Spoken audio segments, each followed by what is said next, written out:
Hi everyone, welcome back. Class is in session, and today I'm going to be giving you some advice for building a nice portfolio. Now, before we start, I should put a nice disclaimer here and say, not everyone has a portfolio for the same reasons. Not everyone wants to apply for a job in like the visual effects or game industry, and some people just want a portfolio as like a personal diary of their work so they can feel satisfied about it when they look back in the future. We're also not going to be critiquing anyone's portfolio in this video because that just wouldn't be very nice. So instead, as I'm going through the video, I'm going to be showing you some of my favorite artists on the screen, so hopefully that can give you some inspiration. Oh, it also occurs to me that I haven't shown this on the main channel yet. I've shown it on my second channel where I did an unboxing video, so you can take a look at that if you want to. But thank you very much, guys, and yeah, let's get on with it. So quality over quantity. If you want to present your portfolio to someone, say you are applying for a job, then you want to make sure you put your best work forwards. I think the really important thing to consider with this is that you want to give people a high sense of value when they look at your work. Now, something that I have seen that's maybe a bit of a misconception, especially with like younger artists, is that they try and fill up their entire portfolio with as much stuff as they can because they want to look like they're super busy and have lots of different skills. But the problem is, from someone that has never seen your work and they don't know anything about you, if they come along to this portfolio and they see like 100 very mediocre projects, it won't have as much of a high sense of value as a few super high quality projects. Because when they see like a few amazing projects, they can think, wow, this person spends a lot of time on each individual thing. There's almost nothing wrong with these. They're fantastic. These are amazing.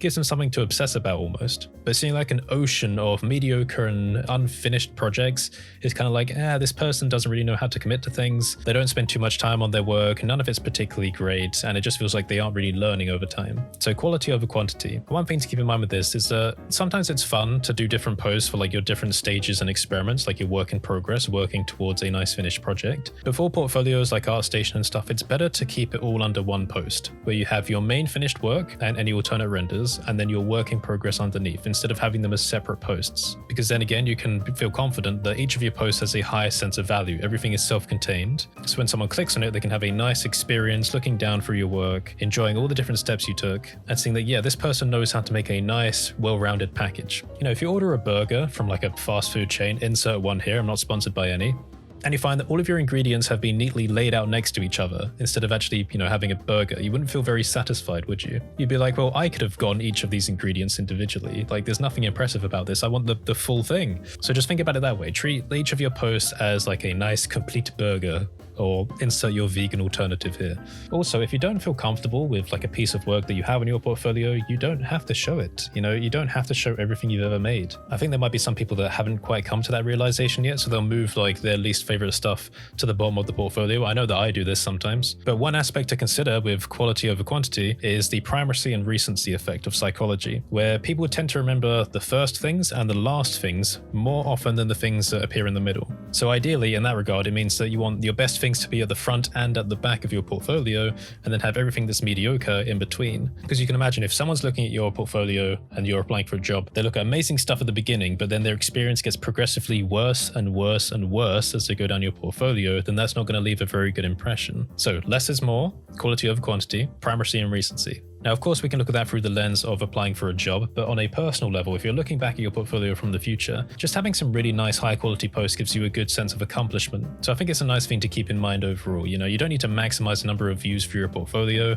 Okay, so let's talk about keeping it relevant. So if you are applying for a job, make sure your portfolio demonstrates you can actually do what you're applying to do. When an actor goes to audition for a part in a movie or a TV show, they're not demonstrating their acting skill in a completely unrelated genre. No, they're specifically auditioning for the part or a few parts that are available. Someone that has a huge amount of experience being a comedy actor might not be a good fit for a war film, but you won't know until they go through the audition process. The point of the audition is to see whether they have the relevant part of their skill set, and when you're applying for a job, the similar thing with the portfolio applies. If you're applying to be a 3D weapons artist, you're probably not going to have great chances if your entire portfolio is full of 2D environment concept arts, for example. Now, sometimes it is nice to show some variety, and we'll get onto that later, but you got to imagine, if someone is filtering through hundreds or thousands of different portfolios and applications, they want to find someone that can do the job and do it well. Oftentimes, personality and other considerations come later, but you want to make sure your portfolio is actually relevant so they know you're actually serious about the role. Because I think it's the case with a lot of job applications that they're getting so many applications from, younger people coming out of education that might not necessarily have the skill set yet, but they're just throwing their application to every possible job they can. And you can imagine when that happens, these recruiters get quite bored because they think, oh, this person doesn't really care, so they just throw it away. And they get very used to throwing portfolios and applications away. So if you put yourself in that mindset where you're just like,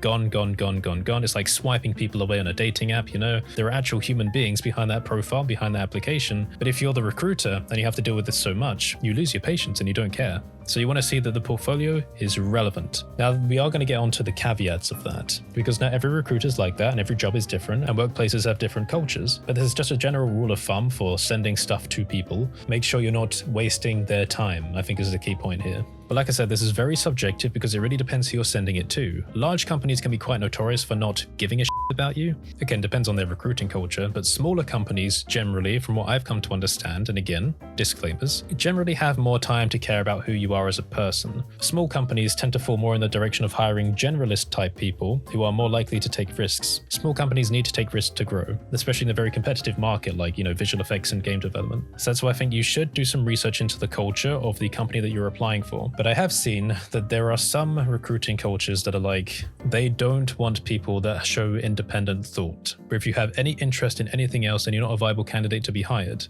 because you are a risk. And that brings us on to the chapter that I'm going to talk about after all of this, which is don't let your guard down. But for now, we're going to go on to the showing independent thought section. Showing a vast amount of client work in your portfolio is a great thing, but if you're fresh out of education, say you're young, you're new to the field, then what can you do to differentiate yourself from other candidates? Well, of course, one good thing to do is do your own personal projects and studies, preferably to a high quality, and put those on your portfolio to show that you're not just doing university or college work that's been mandated of you. You actually have some independent thought and ambition and motivation and can do your own projects to show you're genuinely interested in the field. If you're fresh out of education and there's hundreds and thousands of people at the same level applying for the same jobs, you need something to differentiate yourself. All of this advice is subjective and situation dependent. But remember, you can turn on and off whether something is visible on your portfolio. So if you're applying to a place that you think doesn't care, then you can hide those pieces. And likewise, if you're applying for a place that you think does care, then you can reveal them. On my personal level, if I was hiring someone, which I might do in the future, I don't have the money for it yet, then I would personally like to see their own personal work. I love it when people have their own stories to tell and they show their own ambition and expression through their work. I think that's fantastic. I think it really tells me that there's something deeper going on in their mind. What separates you as a human being from everyone else? If you take 1,000 people at birth and specifically train them to be 3D modelers always working from references, at a certain age, they're all going to be perfectly capable of doing exactly the same job. There is nothing unique about them. They're all easily expendable, easily replaceable. But what separates you from everyone else in the same category that also thinks they're super unique? So if you're applying for a smaller company that, in my opinion, would generally be more interested in your multiple skill sets, your multi-potentialite ability, should we say, then I think it'd be a very good idea to sneak in your extra personal work. Now, I'm sure there would be a collection of industry professionals that would watch this video and think, no, we do care about your personal work when you're applying for large companies. We do care about it. Like I said, yeah, there's of course exceptions for every single situation, every different company. But generally, on the whole, if you've been applying for any jobs recently, you'll know how deadpan it is. Do your work justice. You should understand the platform that you're using to present your portfolio. ArtStation is a great one if you're doing artistry. Keep in mind that all of your posts are represented by these square thumbnails. So if you have a beautiful piece of extravagant art that you want to put on a post that covers a wide screen, don't just let it use the random auto-generated thumbnail. Please treat each thumbnail like its own piece of artwork. You'd be surprised how much of a judgment gets made from the immediate thumbnail. It's just as important, if not more important, than the actual piece of artwork. Especially if someone's just flicking through different portfolios, having a look at them very quickly. The first thing they see is those thumbnails. No one understands that more than us YouTubers. Do your work justice. Okay, make sure you get the right frame. Make sure you color it appropriately, give it the right lighting. You can even add custom thumbnails to each post. So just don't forget about that. So now we're going to take a quick look at my portfolio. I'm going to explain the reasons behind it and why I'm breaking some of the advice I've just given you. So you'll notice it's very colorful and it's very scatterbrained. There's lots of different types of stuff on here. Again, I'm not applying for any specific job, so I'm not trying to demonstrate that I'm good at one particular thing. I have lots of similar things on here, like these 3 characters here.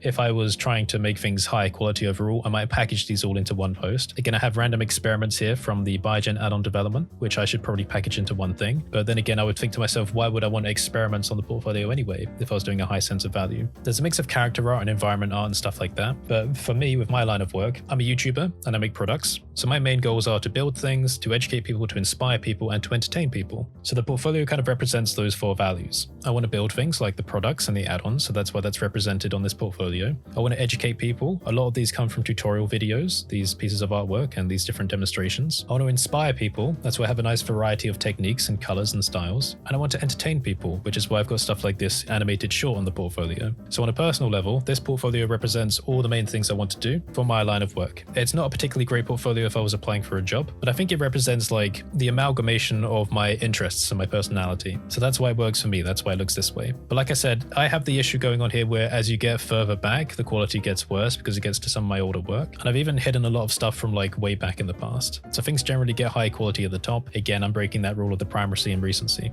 All right, so what about not letting your guard down? You might not want to work for a visual effects or game company. Depending on the company, the size, they're not particularly nice places to work all the time. If you go for an interview and things feel weird, probably a good idea not to go for it. I'm sure you might have seen in the news a lot of harassment lawsuits and stuff like that going on in traditionally very obsessed over places that everyone wants to work. Just keep that in mind because, of course, there are some fantastic companies, some wonderful people, wonderful jobs that you can go for that will give you a very fulfilling experience. But I guess it's the same advice that could be given to any job application, not even in this creative technical industry. If you feel uncomfortable, don't go for it. So keep making amazing artwork, everyone. Whether or not you're applying for any jobs, make something beautiful. Thank you for watching, and I will see you next time.